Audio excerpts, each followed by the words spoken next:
Okay, let's unpack this. You know, in an age where smartphones seem to be everywhere, you might be wondering, is the laptop still relevant? Like, really? Or is it just kind of fading away? Well, today we're diving deep into the fascinating reality of the global laptop market. We've got some incredibly detailed projections here from Cognitive Market Research. They cover, get this, 2021 all the way out to 2033. So our mission basically is to cut through the noise. We want to uncover the key growth trends, point out some really surprising regional shifts, and most importantly, get to the why behind it all. Think of it as, your shortcut to being genuinely well informed about this whole tech landscape. It might help you understand how these trends impact, say, your next tech choice, or maybe just give you a fresh look at a device most of us use, well, pretty much every day. Yeah, and what's truly fascinating here is how much this market is not just surviving, it's really thriving. Globally, we're talking about a market value around, what, $173 billion back in 2021. But buckle up, because the projection, it's set to skyrocket to over $372 billion by 2033. Wow, over 372 billion. Exactly. That translates to a compound annual growth rate, a CAGR, of almost 6.6% over that whole period. Nearly 6.6%. Okay. And, to put that in perspective, a CAGR like that means the market basically doubles in size roughly every 11 years. Yeah. So, yeah, this isn't some market on the way out. Not at all. It's showing really significant sustained growth. Laptops are very much here to stay, and demand is actually growing globally. That really is a remarkable trajectory, especially for something, many might think of as, well, mature tech. And speaking of steady growth, let's zoom in on North America, often seen as a tech leader, right? This region's market was about $50 billion in 2021, and it's projected to more than double too, heading over $100 billion by 2033. That's a steady CAGR of almost 6%. So what's the breakdown look like, country by country? Well, it's an interesting picture because even these really established markets like the U.S., they're showing incredibly robust growth. The United States is the largest market there, right? It's just over $40 billion in 2021, projected to hit almost $80 billion by 2033. That's a CAGR close to 5.9%. Okay, nearly 6% for the U.S. Yeah, but what's particularly insightful, I think, is Canada. While the U.S. is bigger, Canada actually shows slightly stronger growth. Its CAGR is near 6.7%, Wow. going from around $5.4 billion up to almost $12 billion.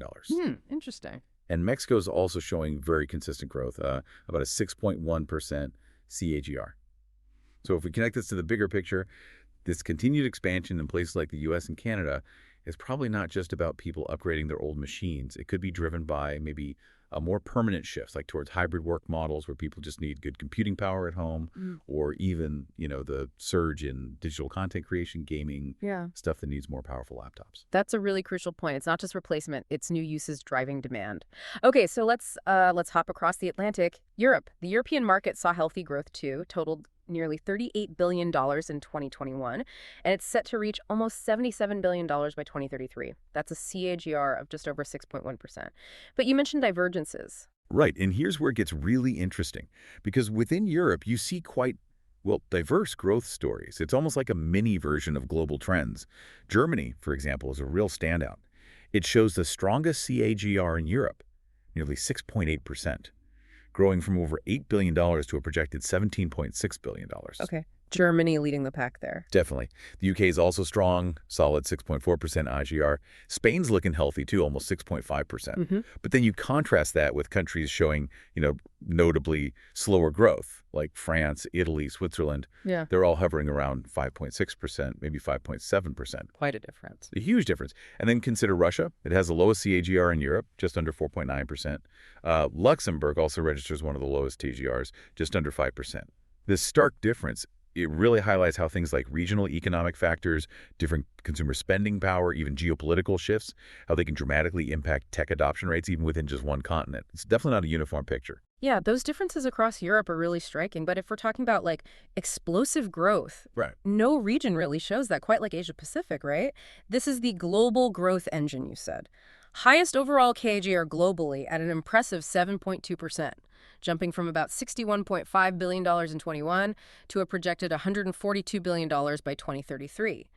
So what's fueling this incredible surge? Which countries are really, leading the charge? Well, yeah, this raises an important question, doesn't it? What is behind such rapid adoption in a region that's so diverse, so populous? Yeah. And when you look at the numbers, they're phenomenal. India, for instance, it's the absolute global standout. Highest CAGR anywhere, over 8.3%. 8.3%, wow. Yeah, leaping from under $7 billion to nearly $18 billion. It's just astonishing. China, too, already the biggest market in APAC, but still showing incredibly strong growth. Started just over $18 billion, projected to hit over $42 billion. It's a 7.4% CAGR. Still very strong. Very.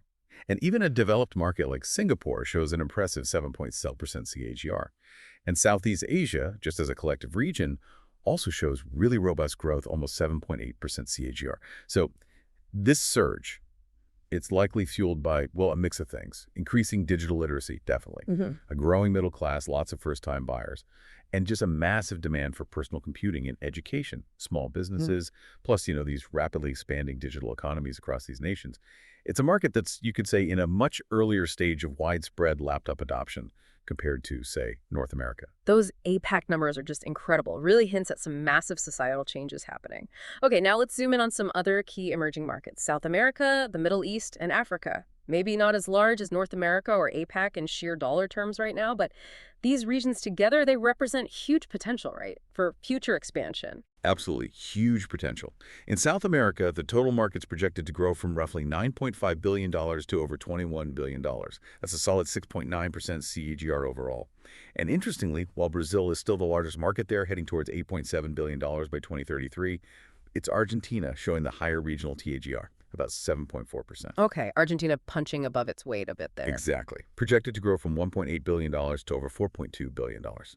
Then moving to the Middle East, that market's set to expand from about $7.3 billion to over $16 billion, a 6.8% CAGR.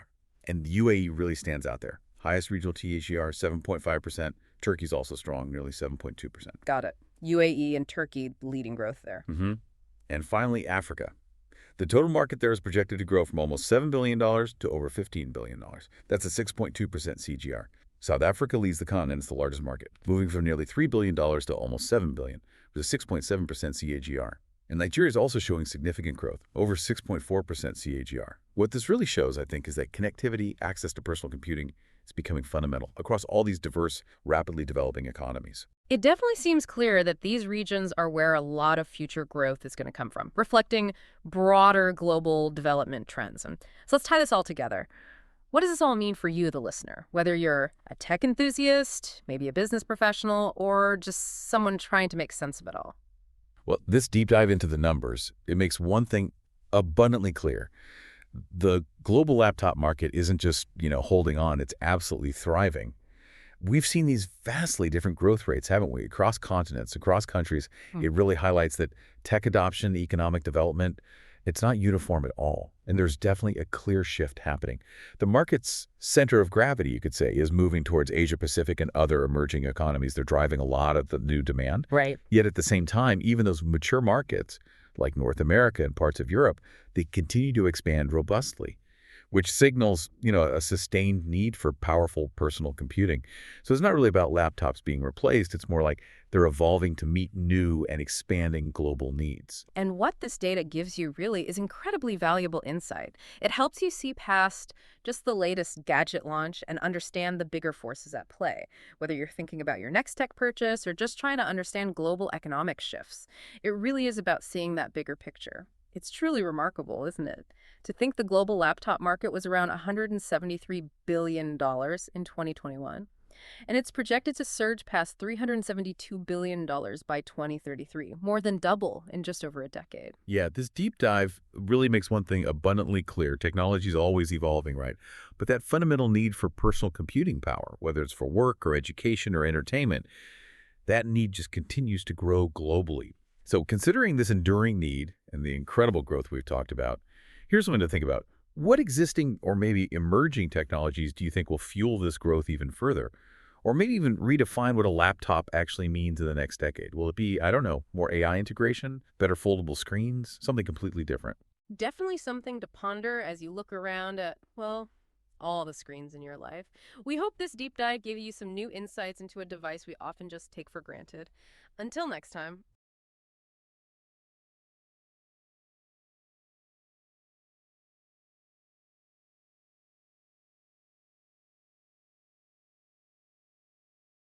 Welcome to the Deep Dive.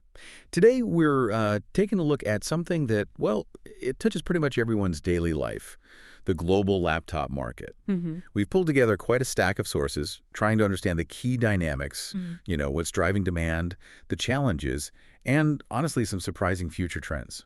Our mission really is to pull out the most important nuggets of knowledge, the key insights for you. Sort of a shortcut to being well-informed without drowning in data. And it really is a fascinating market. It's like a lens where you see these big macroeconomic shifts, cutting-edge tech, and even complex geopolitical forces all kind of converging. This deep dive should help you connect the dots, between what's happening globally and the device you might be using right now. Okay, so let's unpack this. Let's start with what's actually fueling the big changes we're seeing in the laptop market right now. Where's the demand really shifting? Well, a huge driver, maybe the primary one, is the ongoing global shift. The move towards remote work and hybrid education models. This isn't just a minor trend. It's fundamentally changed how many of us work and learn. And it's really accelerated laptop demand, especially actually in developing countries. Think India, for example, where the digital infrastructure is evolving so rapidly. That makes total sense, that basic need for connectivity. Is that where AI fits in too, Yeah. driving new kinds of demand? Absolutely. Yeah, the increasing integration of AI into laptops, that's a major technological driver now. You've got the leading brands offering these AI-powered laptops, and they don't just offer like faster speeds. They optimize the whole user experience, boost energy efficiency significantly. The real insight there, I think, is how they're quietly making advanced capabilities more accessible. Things like, say, real-time translation or complex video editing, that used to need really high-end gear. Now, an average user might get access to that on a more standard laptop. Look at Acer's latest Aspire lineup, for instance. They've got Intel, AMD, and Qualcomm processors in there. They're boasting up to 28 hours of battery life. I mean, that's potentially 2 workdays without plugging in. Wow, 28 hours. Right. And support for up to 32 gigs of RAM means these machines can easily handle multiple demanding apps at once. That's a huge leap in just practical power for everyday users. Okay, so beyond the remote work demand and the appeal of AI, there's this other big force, isn't there? Microsoft ending Windows 10 support. Yeah. How significant is that refresh cycle? Oh, it's incredibly significant. Yeah. As Microsoft phases out support, you're seeing both big companies and just regular individuals needing to refresh their devices. It's almost a mandatory upgrade cycle, and that's really stimulating strong growth. Both consumer and commercial segments are feeling it. It's a powerful, almost unavoidable push for new sales. So demand is definitely surging in key areas, but, well, the global market always has its challenges, doesn't it? What forces are kind of holding back growth or tempering it right now? Right. If we connect this to the bigger picture, geopolitical tensions and these international trade policy barriers, they're causing significant disruption. In the supply chains, we've seen specific examples, like Acer actually delaying laptop launches in the U.S. because of uncertainty around tariffs. Really? Delaying launches? Yeah, it's not just a small hiccup. It forces a fundamental rethink of how products get from A to B globally. And it's not just U.S. policy causing these kinds of headaches, is it?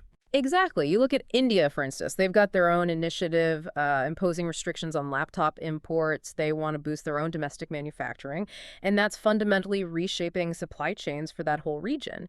It could definitely create, short-term disruptions for the big international OEMs, Acer, HP, Dell operating in India. They really have to rethink their entire production and distribution strategies there. And speaking of trade policies, the reintroduction of some, let's say, aggressive U.S. policies seems to be a major factor, too.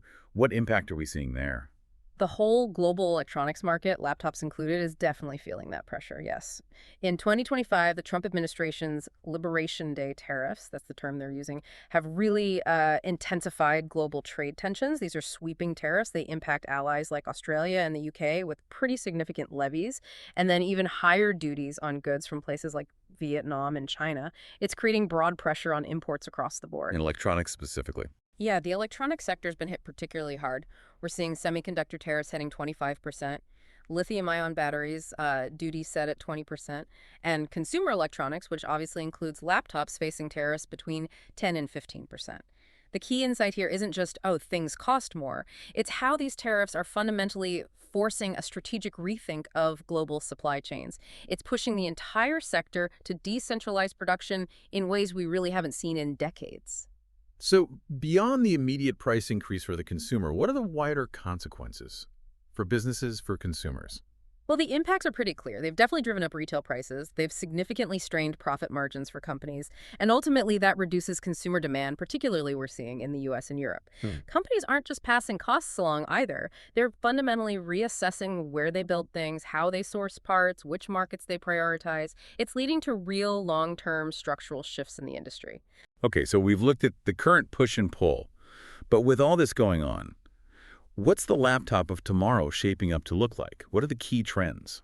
Well, what's fascinating here is the growing demand from both consumers and businesses for those two-in-one convertible laptops. Ah, the ones that flip around. Exactly. And it's not really surprising given how versatile they are, portability, functionality. That segment is projected for really robust growth. They're expecting a CAGR that's compound annual growth rate of nearly 15%, 14.99% between 2025 and 2032. Well, that's significant growth. It really is. It Yeah. means this isn't some niche product anymore. It's rapidly becoming a mainstream choice. People want devices that can just adapt easily, work, entertainment, different scenarios seamlessly. And looking further ahead, another big development seems to be the rise of proprietary operating systems, Mhm. especially outside the U.S. You mentioned Huawei pushing HarmonyOS laptops. What's behind that? Yeah, that reflects a much broader shift, I think, towards more localized software ecosystems. And frankly, reducing dependency on US-centric platforms like Windows or Mac OS, it's a pretty direct response to these growing geopolitical tech rivalries and a desire for more control, more sovereignty over digital infrastructure. Countries and the companies within them are looking to control more of their own tech stack, right from the hardware up to the OS itself. So given this, well, pretty volatile trade landscape and this drive for localization, how are companies actually adapting on the ground operationally?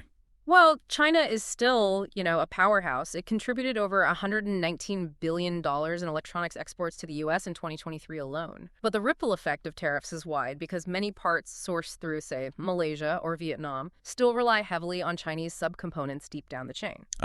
Okay, so it's not as simple as just moving final assembly. Not at all. And the result is that US electronics firms have seen their input costs jump by a pretty significant 18 to 25%. And that's prompting this major shift towards alternative manufacturing hubs. Places like India and Mexico are seeing increased interest. It's a costly move for many, but maybe a necessary one. So what specific strategies are companies using then to navigate all this complexity? They're getting pretty strategic and quite innovative, actually. They're doing things like redesigning products to use components that are easier to get hold of from more places. They're strategically sourcing components from diverse regions, not putting all their eggs in one basket. And they're adopting advanced digital tools to try and optimize their supply chains, make them more resilient. The sources we looked at really indicate that the firm's investing in proper market research, data-driven strategies, things like supplier mapping. Like literally mapping out where every screw comes from. Pretty much, yeah. That and scenario analysis planning for different what ifs with tariffs or disruptions, and bill of materials or BOM optimization, finding ways to build the laptop with cheaper or more easily sourced parts. Those companies seem much better equipped to adapt and stay competitive in this environment. So boiling this all down, what does this mean for you, the listener? Well, it means the laptop market is this incredibly dynamic space, a constant push and pull. It's being shaped by rapid tech innovation on one side and these constantly shifting global trade policies on the other. It's quite an ecosystem. It really is. And it encourages you, I think, to consider how these big geopolitical shifts in economic policies directly influence the cost, the availability, even the features of the tech you use every single day. It's not just about the chips inside or the screen resolution. It's about this really intricate web of global relations that actually brings that device to your desk. And maybe a final thought to leave you with. How might these trends we talked about towards proprietary operating systems, towards more localized supply chains, how might that reshape what it even means to be a global tech consumer in the next, say, 10 years? Will your next laptop be a true global citizen or more a product of a specific localized tech ecosystem? Something to think about.